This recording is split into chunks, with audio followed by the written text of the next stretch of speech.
Teman-teman, geger.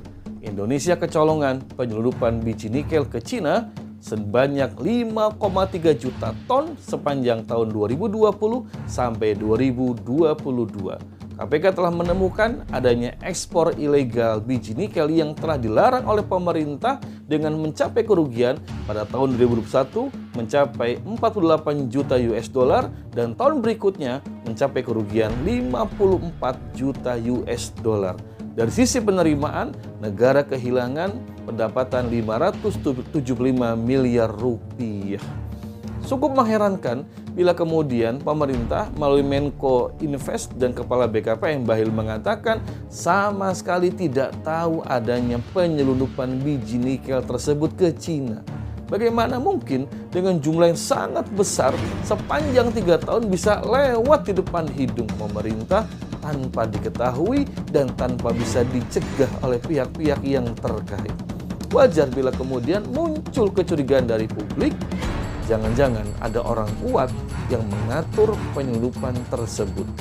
Pengamat kebijakan publik Gigin Praginanto mengatakan bahwasanya orang yang bertanggung jawab dan mengatur penyelundupan ini sama dengan orang yang telah mengatur kedatangan investasi Cina dan tenaga kerja asing dari Cina ke Indonesia, yang dia bisa mengatur kemudian penyelundupan biji nikel tersebut sampai dengan ke Cina. Pihak Bea Cukai sendiri mengatakan telah mengantongi nama eksportir yang telah melakukan penyelundupan biji nikel yang sebanyak ini. Nah, bila sudah diketahui, maka mestinya ada tindakan dan mestinya kemudian pemerintah tidak kecolongan melihat hal seperti ini. Kejadian ini menambah babak belur industri dan pertambangan nikel di dalam negeri. Karena semenjak pemerintah tahun 2020 mengeluarkan larangan ekspor biji nikel, yang mendapatkan keuntungan paling besar ternyata adalah smelter yang didominasi oleh perusahaan dari Cina. Karena mereka kemudian membeli biji nikel dari penambang lokal dengan harga 1/4 harga pasaran internasional. Yang kemudian ketika diolah, ternyata 90% nilai tambahnya itu dilarikan ke negeri mereka, ke Cina. Pengamat ekonomi Faisal Basri mengatakan adanya ekspor ilegal biji nikel ke Cina itu telah menimbulkan kerugian total pada negara tidak kurang dari 2,8 triliun rupiah.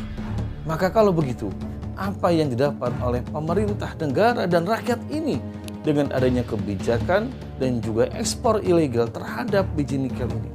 Di dalam Islam, maka pertambangan memang hanya menjadi milik umum dan harus dikelola oleh negara. Nabi SAW mengatakan manusia berserikat di dalam 3 hal, air, padang gembalaan, dan api. Dari situ para ulama kemudian mengistinbat hukum bahwa pertambangan termasuk ke dalam hal yang harus dikuasai oleh negara. Karena dulu Nabi SAW juga telah mencegah seorang sahabat memiliki tambang garam yang jumlahnya sangat banyak.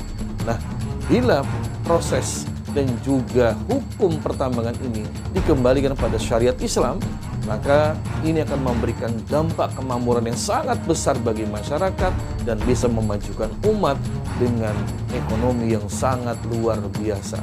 Sayangnya hari ini pertambangan dan ekonomi secara umum justru dikelola dengan tata kelola kapitalis yang hanya menguntungkan investor asing dan asing.